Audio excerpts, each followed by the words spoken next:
नमस्कार, आप देख रहे हैं प्रदेश का सबसे भरोसेमंद news channel India news Uttar Pradesh Uttarakhand और आपके साथ मैं हूं आयुष।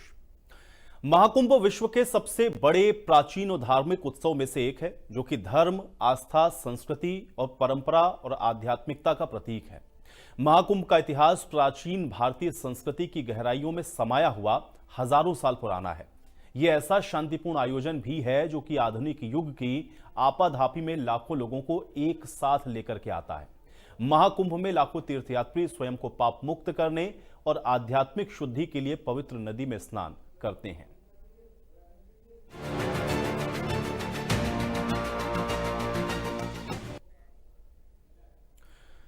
तो उत्तर प्रदेश के प्रयागराज में कुंभ मेले का आयोजन 13 जनवरी 2025 से होने जा रहा है, जिसको लेकर के श्रद्धालु काफी उत्साहित हैं।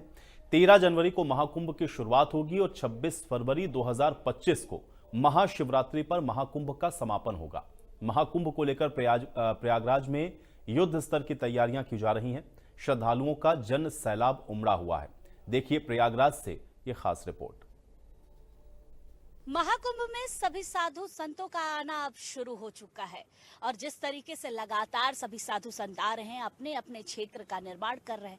इस समय हम मौनी बाबा के आश्रम में हैं, जहां पर शिवलिंग बनाई जा रही है। आइए देखते हैं और जानते हैं कि मौनी बाबा का जीवन कैसा रहा और इस महाकुंभ में किस तरीके से मौनी बाबा कुछ अलग रूप धारण करके ये शिवलिंग का निर्माण कर रहे हैं। तो मौनी बाबा अपने आश्रम में शिवलिंग के निर्माण के लिए पहुंच चुके हैं और ढांचे तैयार हो चुके हैं और मौनी बाबा भी हमारे साथ हैं। महाराज जी, आप पहुंच गए अमेठी से, अभी तक आप आए नहीं थे। किस तरीके से शिवलिंग का निर्माण होगा? और सुनने में आया है 5,51,00,000। कहां से ऐसे शिवलिंग आए? महाकुंभ को भव्य बनाओ, भारत हिंदू राष्ट्र बनाओ, माँ गंगा में डुबकी लगाओ, पूरे भारत का गर्व बढ़ाओ के संकल्प को लेकर के 10,000 गांवों की पदयात्रा करते करते धीरे धीरे मैं प्रयागराज की ओर बढ़ा था और एक दिन पहले की रात्रि में मैं यहाँ पहुंचा हूँ। मेरे साथ भगवान शिव की पूजा के लिए 5,51,00,000 से अधिक रुद्राक्ष, 11,000 त्रिशूल, 36 विजय त्रिशूल, जिन्हें अधिक जो 3 फीट चौड़े, 3 फीट लंबे और 12 फीट ऊंचे हैं, जिनके स्तंभ रुद्राक्ष से बनाए जाएंगे। शिवलिंग है जो आतंकवाद, विनाश और बांग्लादेशी हिंदुओं के रक्षार्थ है। इसमें एक एक शिवलिंगों में 51 लाख रुद्राक्ष लगाए जाएंगे। उसी संकल्प को लेकर के हम माँ गंगा की गोद में बैठे हुए हैं। अब शिवलिंग बनाने की बारी है, इसका कर रही हैं। तो यह रुद्राक्ष समाज के उन श्रद्धावान भक्तों का है जो मजदूरी करते हैं, झोपड़ी में रहते हैं, गांव में रहते हैं, किसान हैं, ठेले वाले हैं, पल्लेदार हैं। इसमें कोई बड़ा उद्योगपति या नेता इसमें दानदाता नहीं है। यह मैं लिख के नहीं चैनल पे चैलेंज करता हूँ, एक भी इसमें प्रमुख स्तर का सदस्य नहीं है जिसने 1 रुपया दिया हो। सारे ग्रामीण के लोगों ने धन दिया है, त्रिशूल दिया है, दान दिया है, अन्न दिया है। मैं उसको लेके यहाँ गया हूँ। अब शिवलिंग बनने की स्थिति में है, क्योंकि जहां शिवलिंग बननी है, योग सम्राट शिव योगी बाल योगी बाल ब्रह्मचारी स्वामी अभय चैतन्य फलाहारी मौनी जी महाराज जो शिविर है, उसको अभी तक भूखंड मिला नहीं। जहां 11 फीट ऊंची, 9 फीट लंबी और 7 फीट मोटी शिवलिंग बनाने का काम शुरू हो सकता है। मैं प्रदेश सरकार से और केंद्र सरकार से भी अपेक्षा के साथ मैं मेलाधिकारी से भी कहना चाहता हूं कि वह अत्यंत शीघ्र सुलभ हो जाए, क्योंकि शिवलिंग बनाने के लिए 555 घंटे कम से कम समय चाहिए, अन्यथा शिवलिंग तैयार नहीं हो सकती है। महाराज जी, 555 घंटे और शिवलिंग तैयार नहीं हो पाएगी इतना जल्दी। ढांचे आपने ले आए हैं, ये ढांचे किस तरीके से बने हैं और ये जो त्रिशूल लगाए ये किस लिए लगाए जाएंगे और कैसे ये स्थापित होगा? देखिए, ये आप इसके ऊपर आप शिव का डमरू देख रहे हैं महाराज, जो शिव के आयुण रीरिक एवं अय्यौ छैवटलड़ इयम गणनम जबय गर्दस खप चटत चट्टो कपय सक्षर हल। सभी वेदों के स्वर, मंत्र, तंत्र के सारे शब्द भगवान शिव के डमरू से निकले हैं। इसलिए विजय ध्वनि के लिए त्रिशूल है। ये शिवलिंग का आकार है जो मध्य भाग का है। इसके ऊपर एक भाग होगा, ये शिव का, ये जो देखो ये बाबा का अर्घा है, जिसके ऊपर शिवलिंग का निर्माण प्रारंभ हो जाएगा। इसके ऊपर एक खंड होगा गौरी का, फिर दूसरा खंड होगा महाराज भगवान महेश्वर का, फिर 11 फीट ऊंची शिवलिंग हो जाएगी और इसी पर रुद्राक्ष की शिवलिंगों के साथ इसका निर्माण शुरू हो जाएगा। ये विजय त्रिशूल है जिन्हें आप देख करके बनाए, ये विशेष रूप से बनाए गए हैं। हर शिवलिंग के साथ 3-3 महात्रिशूल स्थापित होंगे और उसके पीछे लाल जो लक्ष्मी का प्रतीक के लिए है, श्वेत जो ज्ञान विद्या के लिए है, काला जो आतंक विनाश के लिए है और पीला जो आरोग्यता के लिए है। ऐसे 11,000 त्रिशूल स्थापित किए जाएंगे। सभी के संकल्प निश्चित है, सभी की विधि निश्चित है। बस निर्माण की स्थिति के बाद पूरा देश, पूरा महाकुंभ, पूरा विश्व देख पाएगा कि आपके भारतवर्ष में, आपके कुंभ में, आपके चैनल के माध्यम से ये पहली रिकॉर्डिंग लोग देख पाएंगे कि दिव्यतम भव्यतम महाकुंभ की भव्यतम ज्योतिर्लिंग का जो विश्व में पहली बार है। इसलिए हम सभी का आह्वान भी करते हैं और आभार भी व्यक्त करेंगे उन सारे लोगों को जो महाकुंभ में आकर के ज्योतिर्लिंग के निर्माण जिन लोगों ने सहयोग किया है। अब निर्माण की बारी है, कब हो जाए, कितना जल्दी हो जाए, भूखंड हो जाए कि तत्काल शुरू हो जाए। महाराज जी, क्योंकि जिस तरीके से शिवलिंग का आप निर्माण कर रहे हैं, रुद्राक्ष कैसे कैसे रुद्राक्ष लाए हैं आपने, किस तरीके से ये रुद्राक्ष कहाँ कहाँ से आए हैं, आपने इकट्ठा किया, लोगों की पदयात्रा करके गए, तो रुद्राक्ष का विशेष महत्व क्या होगा इस शिवलिंग में? देखिए, रुद्राक्ष, रुद्र आक्ष, रुद्र माने शिव, आक्ष माने आंख, जो शिव की आंख से प्रकट हो उसको रुद्राक्ष कहते हैं। रुद्राक्ष उत्पत्ति भगवान शिव की आंखों से है।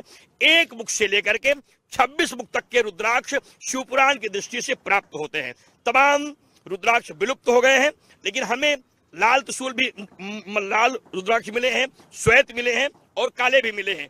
सारे रुद्राक्षों को लाने का सौभाग्य मुझे जो प्राप्त है वह भारतवर्ष के श्रद्धावान ही नहीं, पूरे विश्व के जो श्रद्धावान लोग हैं, जिनके गांव गरीब के लोग निवास करते हैं, उन लोगों ने 1 दाना, 2 दाना, 100 दाना, 200 दाना, 1000 दाना करके रुद्राक्ष मणियां मुझे दी है।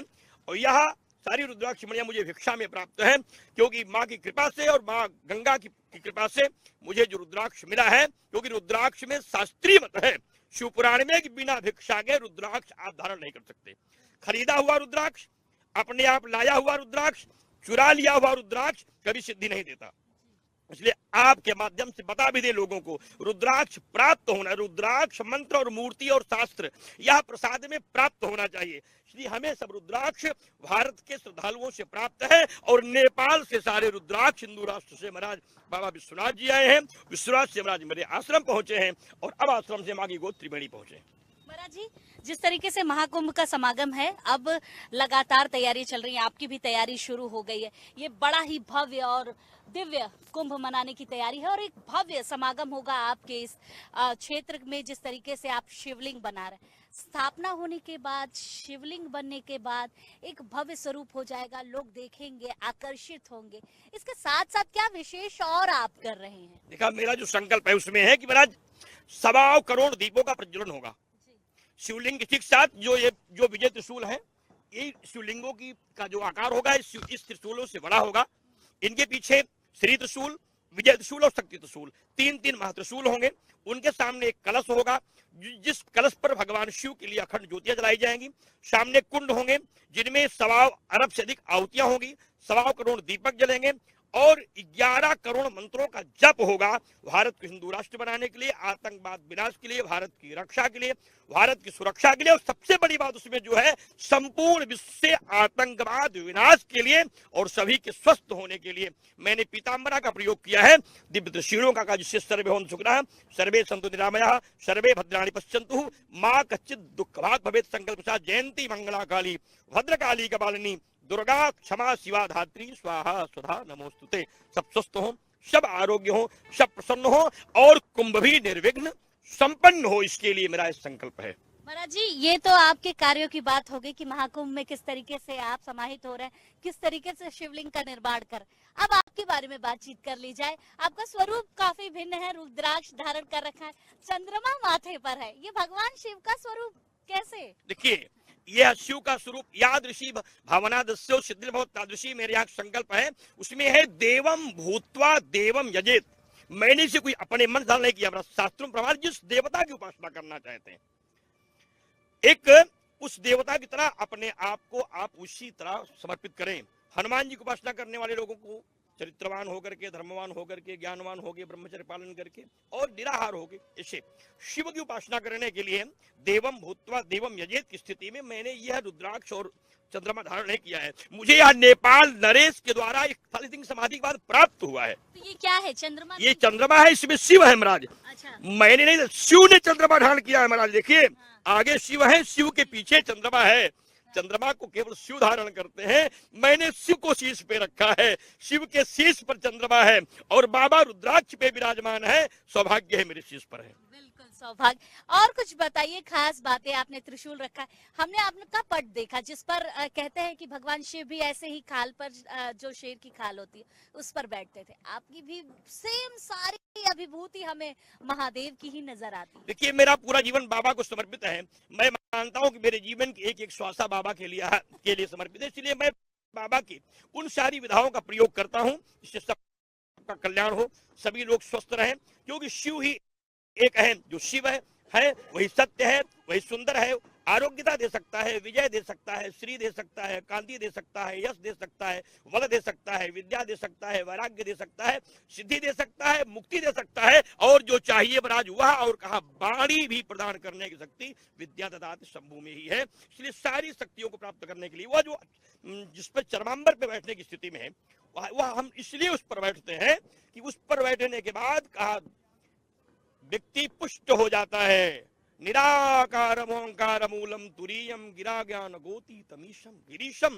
भगवान शिव की अनुग्रह प्राप्त हो जाती है। क्योंकि जब संसार जो है से मुक्त हो जाता है, विषय से मुक्त हो जाता है, वासना से मुक्त हो जाता है, कामना से मुक्त हो जाता है, वह शिव को प्राप्त हो जाता है। महाराज जी, क्योंकि आप तो काफी चर्चाओं का विषय बने रहते हैं, हमेशा आपके बारे में चर्चा होती रहती है।